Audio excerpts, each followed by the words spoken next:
everybody, my name is Victoria Moore and I'm here today to give you 5 tips and strategies to deal with grief.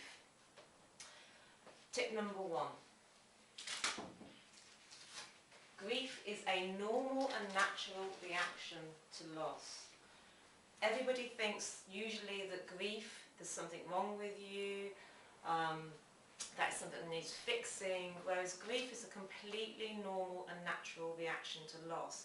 After my heart is broken, after something has happened to me, it's perfectly normal for me to walk around feeling dazed and confused, for me to be forgetting where I'm going, for my energy levels to be less than what they are normally.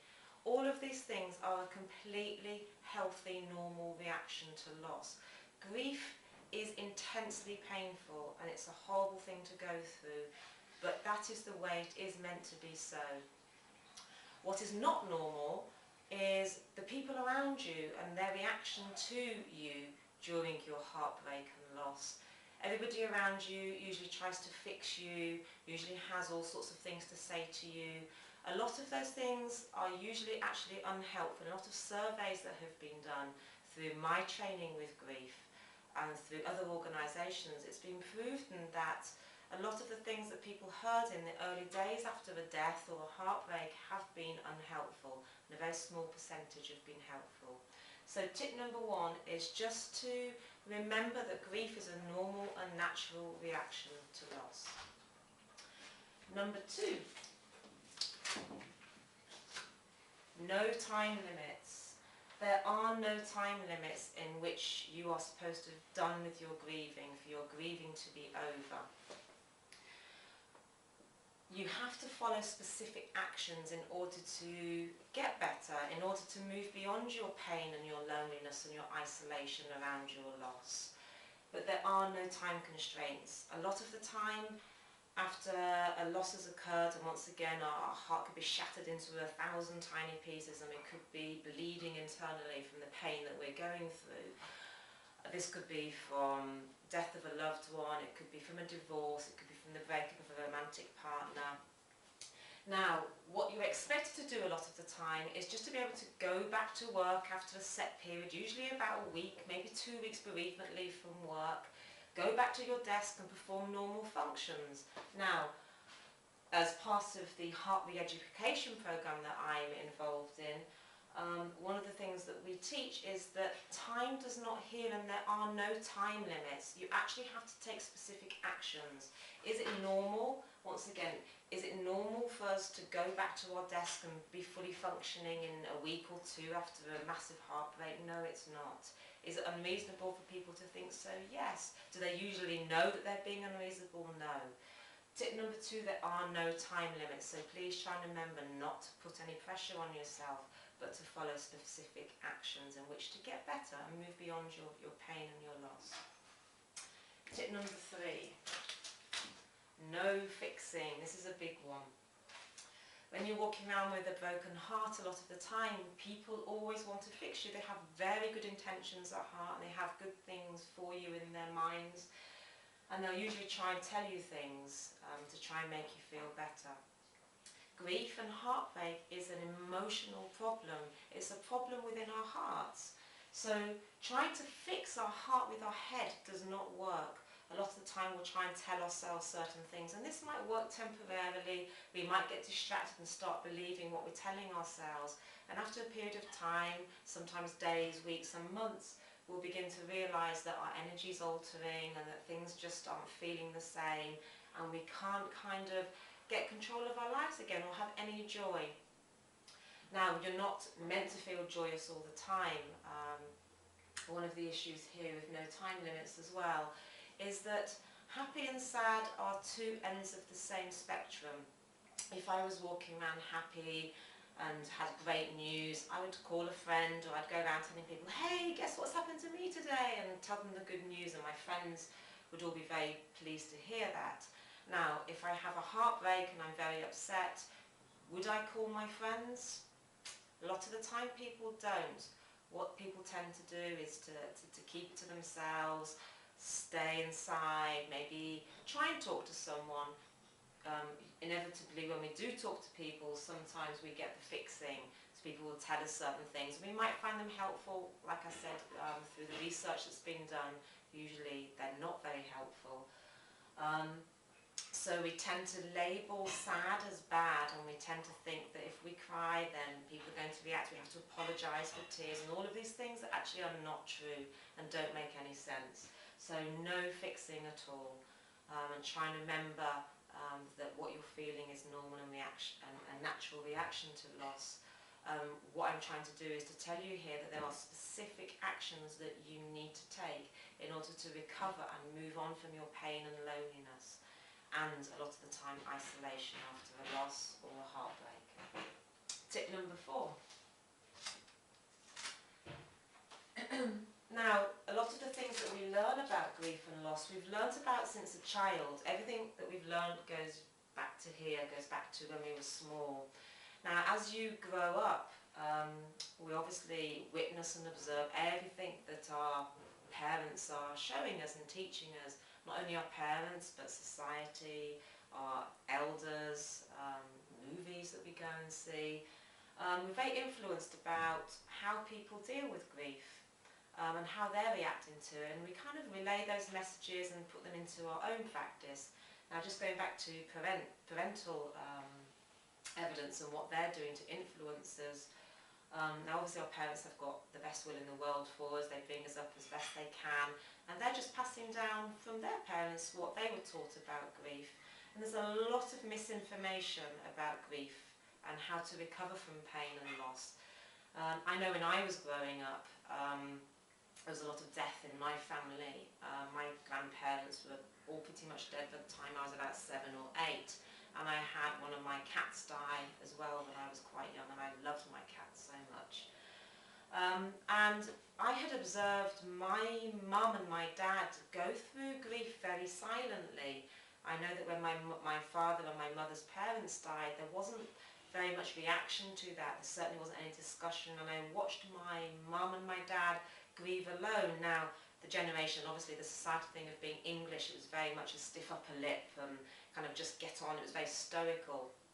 Now, I observed that, and what I tended to do before I entered the field of becoming an expert on grief was copy my parents. So when something happened to me, I tended to hold on to it, to grieve alone.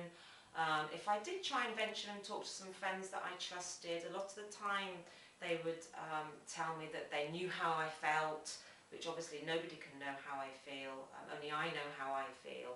My relationships are unique to me, just everybody's relationships are unique to them. So my friends would obviously then try, and if that didn't work, they'd try and use other things, usually intellectual things with which to help me deal with my heartbreak. And you can't, as I said before, you cannot treat the heart with the head. The two just do not go together. I'm having a heartbreak and I need an emotional response. I need to take specific action with which to get better. If I had cut my arm quite badly and it was quite deep and I was bleeding, would I, for example, just watch it and do nothing and just hopefully wait for my blood platelets to start healing my arm? Well, no, I'd go and clean it out, I'd go and get a plaster, put the plaster on, and I would wait for it to get better. Now, if my heart's bleeding and I'm in pain and suffering inside with my broken heart, why would I just kind of hopefully wait for that to get better? It's the same thing, it's just that it's on the inside. So what we need to do is to take specific actions with which to recover. Now, as you see, I've got here, write down what you have seen. So tip number 4, I want you just to take a little while and just go back to the main losses that were in your life and to try and remember the things that you saw your parents do or whoever brought you up. So it could be your grandparents or other members of your family. How you saw them deal with grief. So maybe your dad lost his job, or your mum might have, if you had any younger sisters, might have had a miscarriage, or your grandparents could have died, or your dog or your cat might have died. What were you told by them at the time? Try and go back and remember. But most of all, how did you see them deal with grief? Did you go and want to hug them? Did you want to go and talk to them? Did they very much tell you, no, I'm going to my room? Did you observe, like me, my mum kind of shutting herself off and going to her room as a reaction to a loss. In which case, of course, as I said to you at the beginning of tip number 4, it was something that I very much did, was to copy my parents and isolate and grieve alone. These had a very detrimental effect on me as I went on into my later years. So I want you to, for tip number 4, just take a little while and write down what you saw your parents do, and maybe see if there's any link to what you're doing. Now this could be other things, it doesn't have to be isolation. There are other things that people do. They'll try and maybe replace the loss. Maybe your parents bought you new things, or you saw your parents buy new things if they lost it, for example. Did they replace your dog? Did they replace a dog or a cat immediately after the death of one? Did you see your parents rage, or did you see your parents, what did you see them do? So just make a note and then just have a look at what it is that you do. Because I bet you what you tend to do is what you have seen your parents do. And we just need to ask ourselves, does that serve me still? Is that still helping me move beyond my grief and to have a joy in my life and live from my heart space? Tip number 5, the final tip and strategy, is timeline of loss. Now, grief is cumulative and cumulatively negative. And what we mean by that is that grief compounds grief. So as I go through my life and I have one particular heartbreak, and then I go on to another heartbreak and another one, there are over 43 different losses that people can go through at any one time, from pet loss to moving multiple amounts of time, to losing a job, to financial problems, to romantic breakups. So there are over about 43 different losses. Now, as I say to you, as we go through life, our grief becomes cumulative. So as the next grief happens to us, it's not a fresh grief from now, it tends to be from before going forward. So what tends to happen is, as we go through our lives, our latest heartbreaks can affect us much more profoundly, because we're also carrying with us all of our losses and griefs from our past. So what I want you to do is, for tip number 5, do a timeline of loss. Now, I want you to do this just by taking a sheet of A4 paper, putting a line down the middle of the page, put the date that you were born and today's date at the end of it. And I want you to just take half an hour or an hour of your time and go back. Now, you'll know, because you'll always record all our losses, but you've probably just never seen them written down before. So go through all of your losses one by one, write them down, and then get a friend who you trust to listen to you, and just ask them to listen to you, to not talk, not to comment, not to touch you or interfere while you're talking, and just talk out loud all of your losses and the little story around each loss from the beginning right to the end.